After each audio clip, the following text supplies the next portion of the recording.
Hello and welcome to We Live on a Planet. I'm your host, Patrick. I'm so happy you found me. There's a lot of podcasts out there, and that you stumbled across this one makes me smile. Happens to be Sunday, November 21st, 2021, when I'm recording this podcast.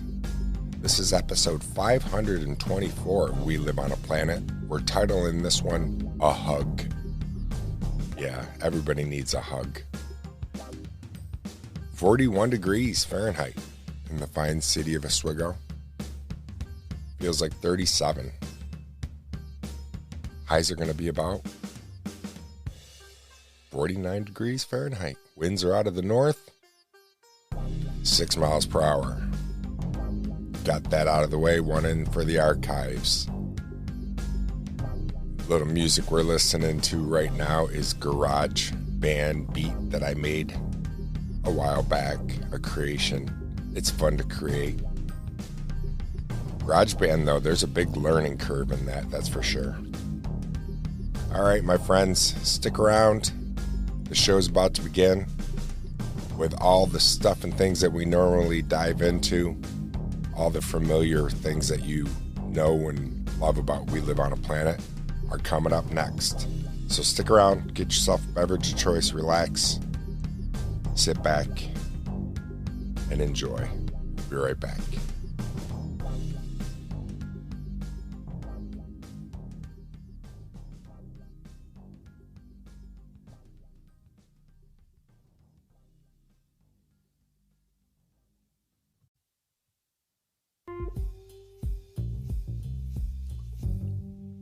And we're back, just like that, nice and easy peasy. All right, let's start off like we normally do the show with a quote. Once again, this is an unknown author. Lately, my quotes have been from unknown authors. That's okay. Sometimes in life, you just need a hug. No words, no advice, just a hug to make you feel better.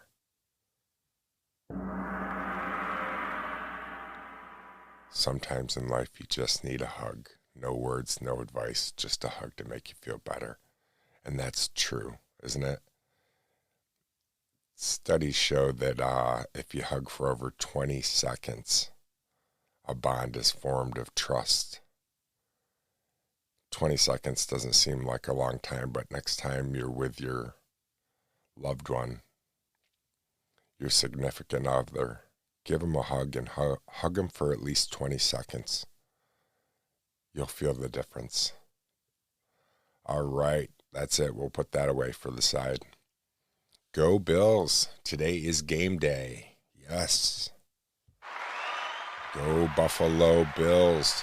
Their Colts are playing them at Highmark Stadium. That's what they call the Buffalo Bills Stadium. Their Colts are 5-5. The Bills are sitting at 6-3. It's a 1:00 game today in Buffalo. Probably going to be cold and rainy. Western New York for you. I'm not going to play the Bills sound effects like I did last time. Last time I played it, well, they won last week, but the time before that I played it and they ended up losing. So go Buffalo.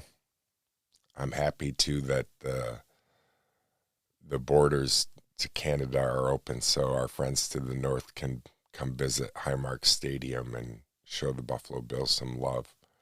It makes me smile. I sent something to my buddy Radio Mylar, who is out in Canada, about Josh Allen, the quarterback of the Buffalo Bills, saying something about the border being back open, and we got a good laugh out of it. He's funny.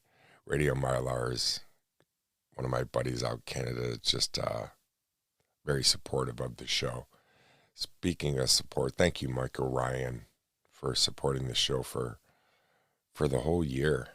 We're coming up on the end of November already, and you've been here for me every month, and I appreciate that. I appreciate all of you who stop over to We Live on a Planet. It means so much to me. It really does. I got to get the back porch ready for winter. The winter is coming. If you follow the show throughout the years, you know that I have a back porch that I prep for the winter, and I wrap with plastic. And I just use plastic wrap, like saran wrap, food storage wrap.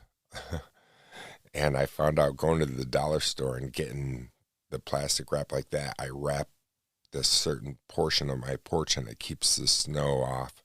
And it's nice and crystal clear so it doesn't look all ghetto.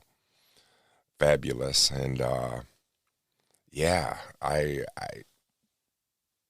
it works out pretty good, but I need to get it done, and I haven't done it. I need to mulch the leaves that have all fallen in the yard one more time and cut the grass maybe one last time. The grass hasn't grown or anything, but go over the whole yard and mulch the leaves. We have a front bush in the front of our house that needs to be trimmed way back because it's getting hard to see backing out of our driveway. The bush has grown so much as like a hedge or a shrub.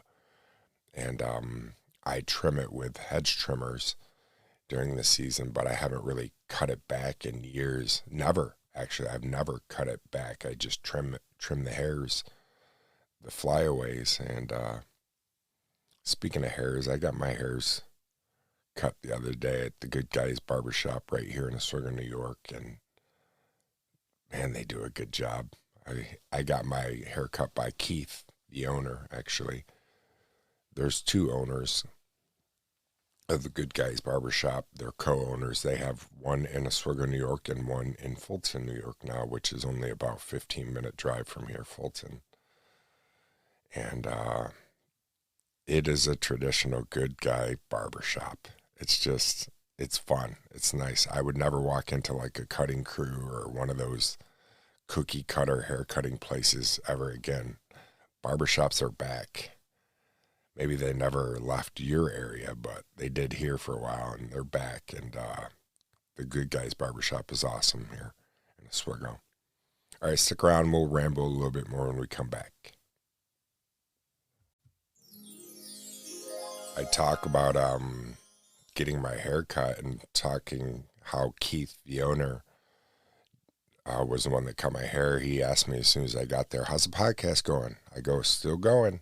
And he's like, man, you got into the game early, didn't you? And I said, yeah, I have 4 years under my belt now of podcasting. He's like, how many episodes? And I'm like, over 500.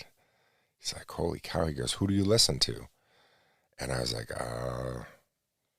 Joe Rogan sometimes, but other than that, not many. I'll listen to Canadian Politics is Boring sometimes, and I just don't listen. I like to create podcasts, but I don't really listen to podcasts. It's very weird.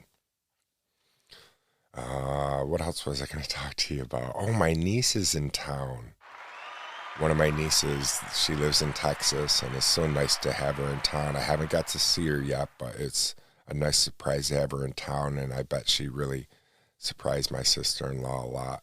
They grow up so fast. I just remember being so little, and now they're all growing up and moving away and having kids and all that kind of stuff. And I'm hoping I'm still the favorite uncle. I was the favorite uncle always for them growing up, and they'd always tell me I was the favorite uncle. That always put a smile on my face. I always would spend time with the kids. I like kids. The older I've gotten though, the less patience I've had for kids. The littler ones, I've noticed that. Grumpy in my age. I had to go the other day for the first time ever and see a podiatrist. Yeah, and that sounds terrible. It is terrible. I have on my left foot, on the bottom of it, I thought I had a plantar's wart, but it's not a plantar's wart. It's a callus, and the callus happens to be growing in.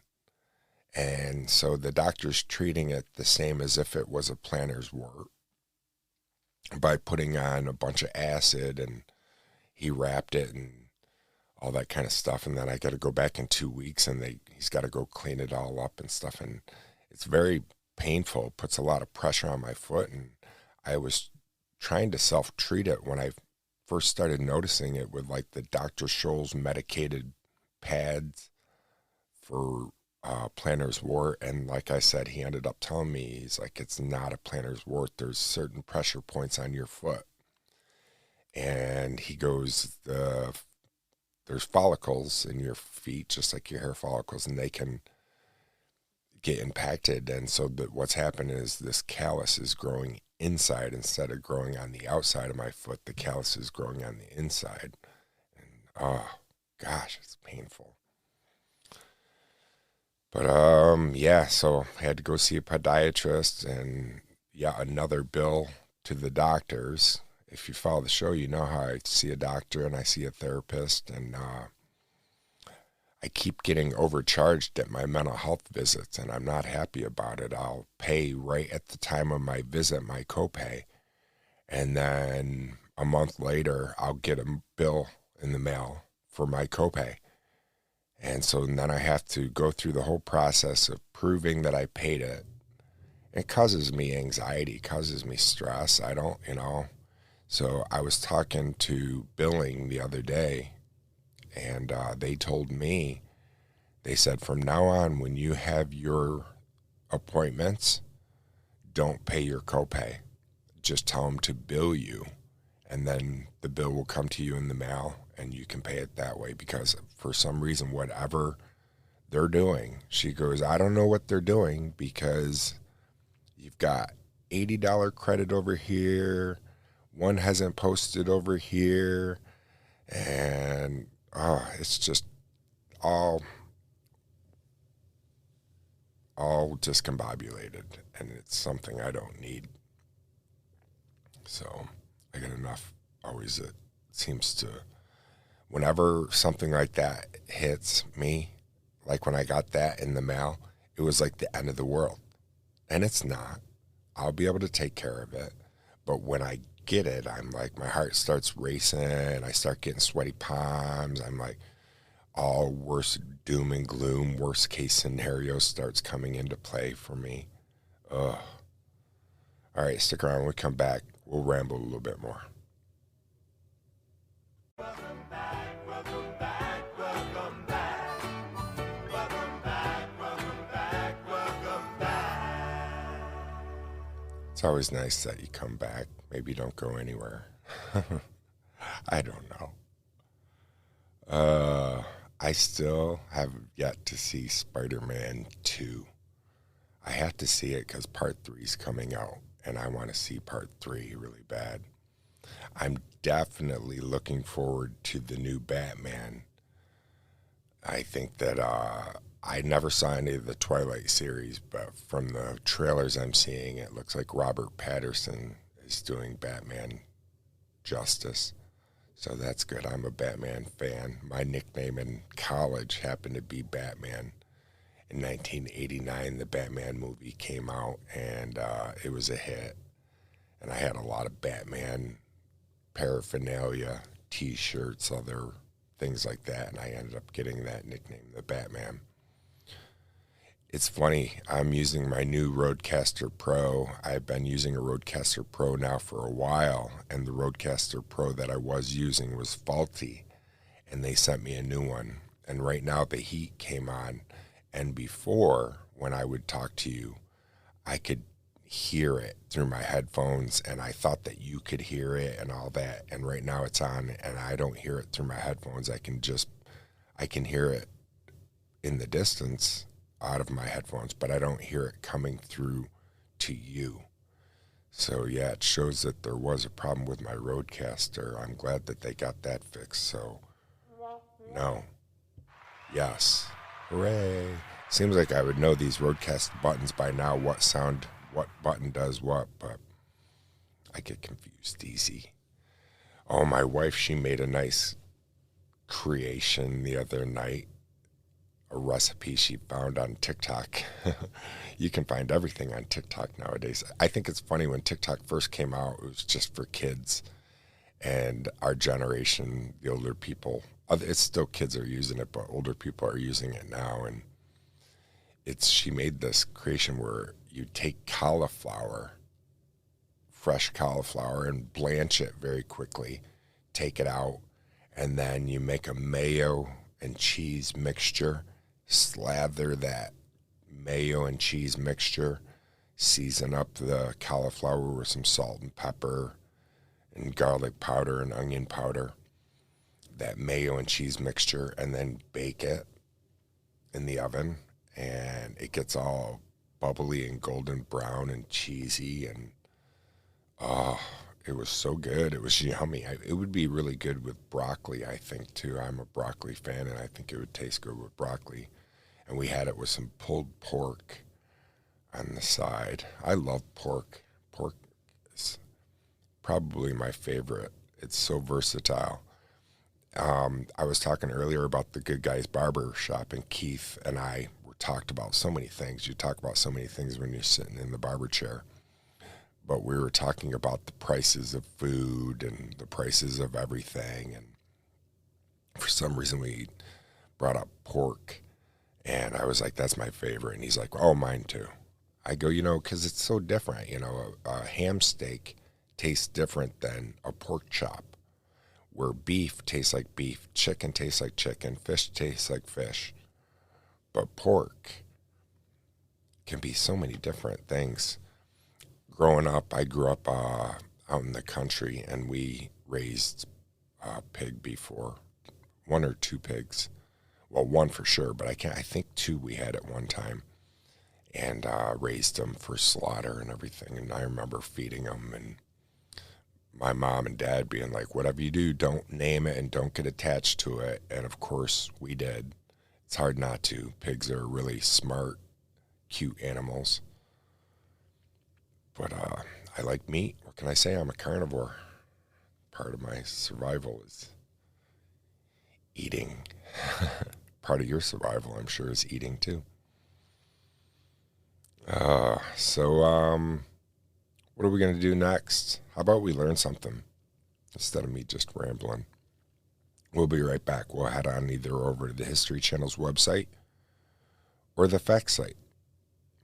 I'll flip a coin. We'll be right back.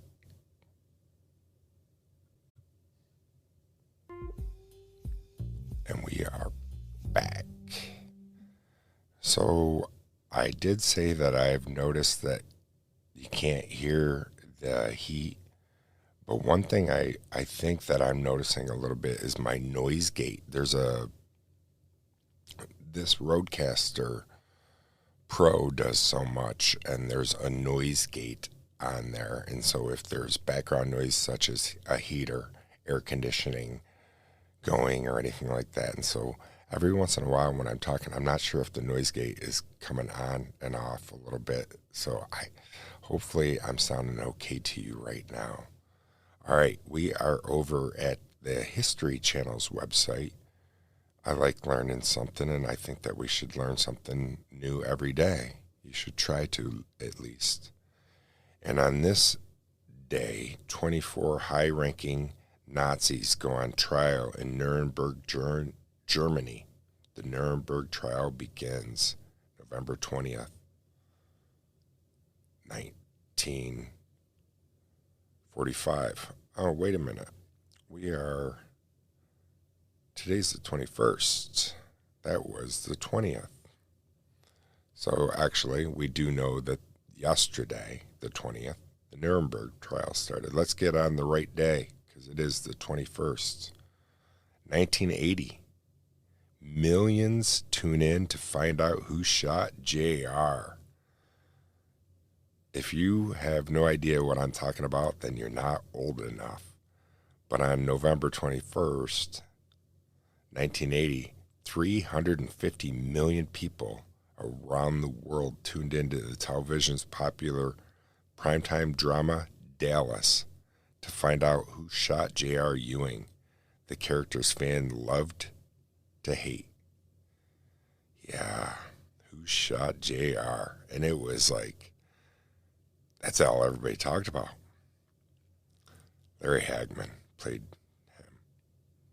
Famed I Dream of Jeannie is how I remember him. All right, what else do we have? Also on this day, invention and science. 1877, Thomas Edison announces his invention of the phonograph. Art, literature, and film history. 1934, Ella Fitzgerald wins amateur night at Harlem's Apollo Theater.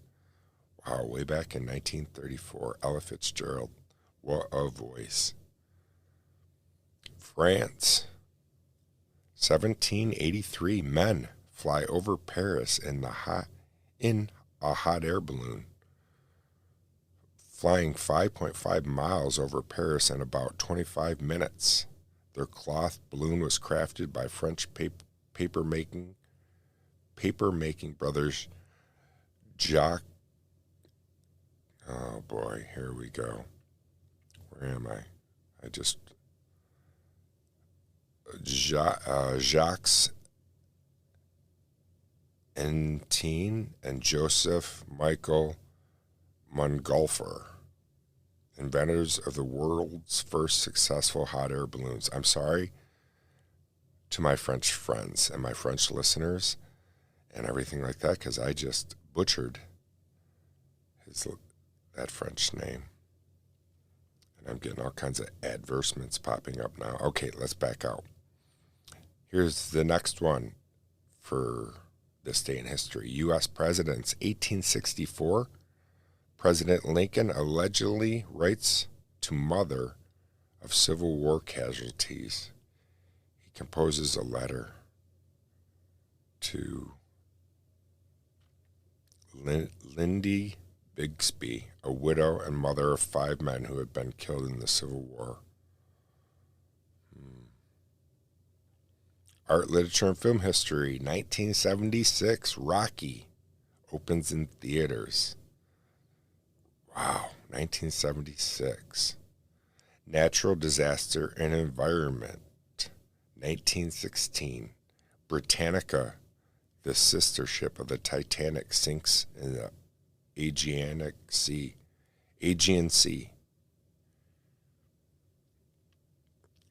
Crime.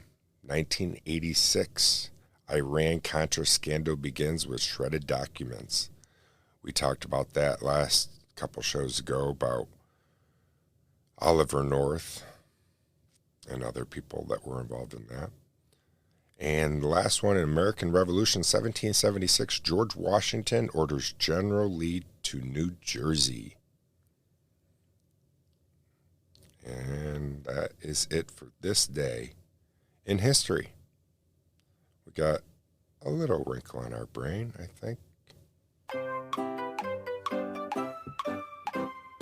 Stick around. All right, we're going to learn some more.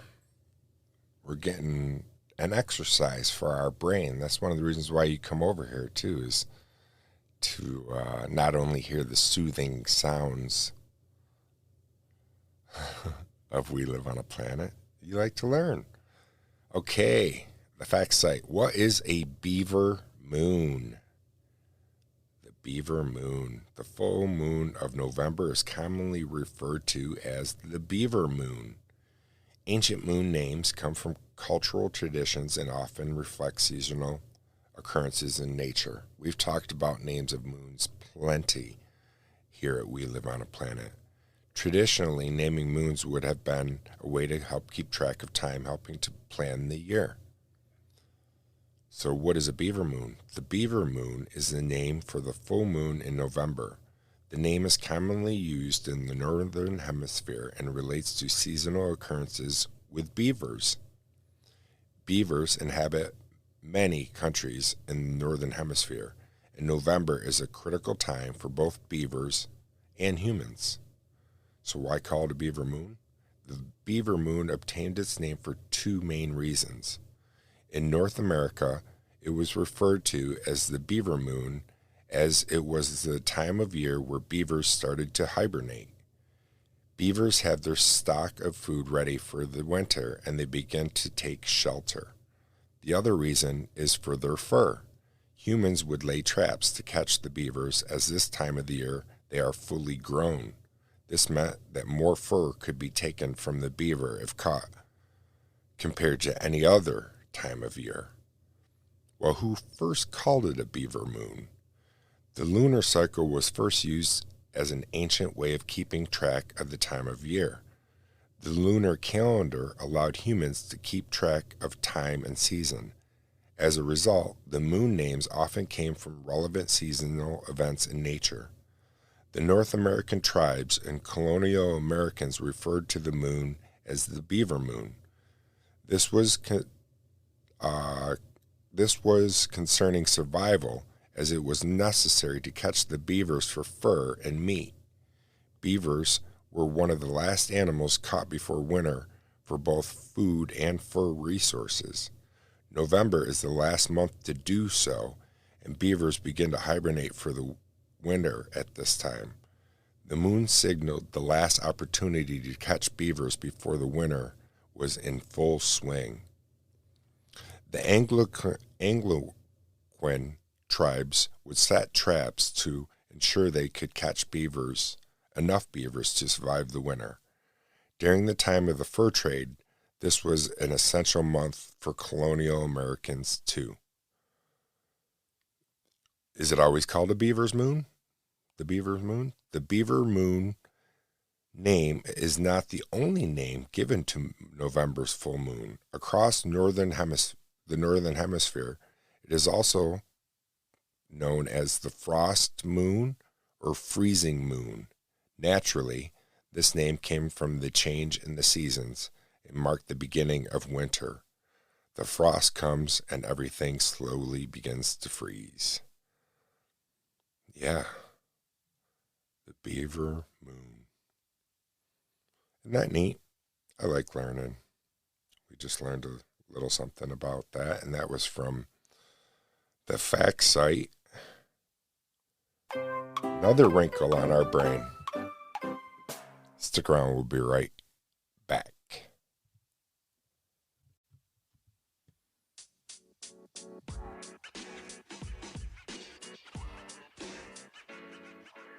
All right, before we finish off the show, I wanted to do the Did You Know? Something new that I'm trying to throw in there. We learn all kinds of stuff here, but did you know curiosity is fueled by what you already know? You're far more likely to be curious of the things you already know a little about than you are of something you know a lot about or know absolutely nothing about. And as always, I always say to you, be curious and not judgmental the best you can. So this one went by pretty quick. I do appreciate your time, the most valuable gift you could ever give me. If you want to support the show, you can head on over to WLOAP.com. That's my website. There's a link page, the support page, shows how you can support me. If you are using Anchor, you know how to do it. Once again, thank you, Michael, Ryan, for the support you've given me throughout the year, and to my listeners, the support you've given me for these past 4 years. I really appreciate it. Couldn't do it without you. All right. As always, do your best to stay curious and not judgmental, and I look forward to talking to you again real soon. Peace.